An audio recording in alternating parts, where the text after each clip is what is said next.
सीमा के घर पहुंचा डाकिया, न भेजने वाले का नाम था न पता। सचिन खोलता चिट्ठी, उससे पहले पुलिस ने रोका।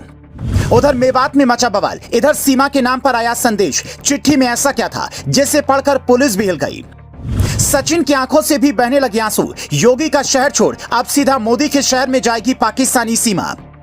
1 अगस्त की दोपहर सीमा सचिन के घर के बाहर रोज की तरह भीड़ लगी थी। तभी डाकिया उन्हें ढूंढते हुए अंदर पहुंचा। उसके हाथ में एक चिट्ठी थी जिसके ऊपर ना तो भेजने वाले का नाम था ना ही पता। सचिन ने चिट्ठी ली और लिफाफा फाड़ने की कोशिश की। तभी पास में खड़े पुलिस वाले ने रोका, कहा कि यह धमकी भरी चिट्ठी भी हो सकती है, हमें अपने ऑफिसर्स को बताना होगा। वहां से अधिकारियों को फोन गया और अधिकारियों ने कहा चिट्ठी खोल कर देखो, फिर अपडेट दो। अधिकारियों के आदेश पर चिट्ठी खोली तो सीमा चिट्ठी की एक एक लाइन पढ़ती जा रही थी और सचिन की आंखों से आंसू बहते जा रहे थे। उस चिट्ठी में लिखा था, डियर सीमा हैदर और सचिन मीणा, मुझे पता है कि आपका परिवार इस वक्त संकट से जूझ रहा है। आप परिवार में इकलौते कमाने वाले हैं, लेकिन जांच की वजह से बाहर काम पर नहीं जा पा रहे हैं।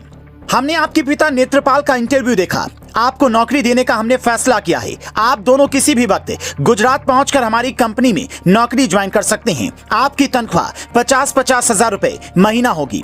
हम हर संभव मदद को तैयार हैं। 3 पन्नों की इस चिट्ठी को पढ़ने के बाद सचिन का परिवार खुशी के आंसू रो रहा है, जबकि सीमा उस बिजनेसमैन का शुक्रिया अदा कर रही थी जिसने इतनी दरियादिली दिखाई। लेकिन सवाल यह है कि जिस सीमा पर जासूस होने का शक है, वो क्या हिंदुस्तान की किसी कंपनी में बिना जांच पूरा किए काम कर सकती है? इसका जवाब जांच एजेंसियां दे सकती हैं। लेकिन असल में यह चिट्ठी उस पाकिस्तानी बिजनेसमैन को संदेश देने वाली है जिसने अंजू को नौकरी देकर यह कहा कि इस्लाम में आने वालों की हम इसी तरह से मदद करते रहेंगे।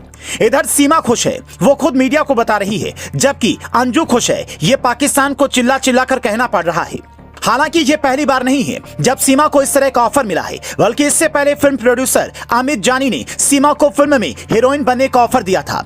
इसके लिए वो बाकायदा घर जाकर एडवांस चेक देने की तैयारी में थे। लेकिन सीमा और सचिन के घर वालों ने यह कहकर टाल दिया कि जब तक जांच पूरी नहीं हो जाती हम कुछ नहीं करेंगे। खुद प्रदेश के मुखिया सीएम योगी आदित्यनाथ भी जांच पूरी होने का इंतजार कर रही हैं। उनसे जब एक इंटरव्यू में सीमा पर सवाल पूछा गया तो उन्होंने कहा, यह 2 देशों से जुड़ा मामला है, सुरक्षा एजेंसियां भी जांच कर रही हैं। जांच रिपोर्ट सामने आने के बाद आगे की कार्रवाई की जाएगी।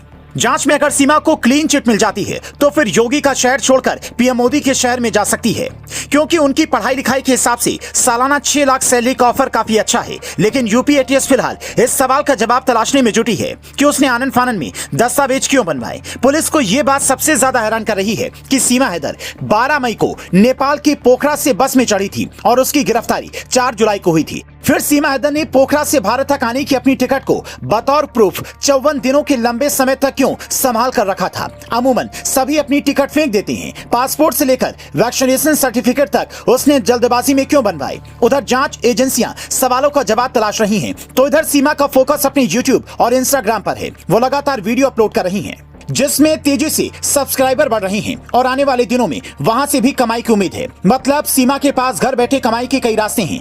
कि आप सीमा सचिन को कमाई का कोई और आइडिया सुझाना चाहेंगे तो हमें कमेंट करके बता सकते हैं।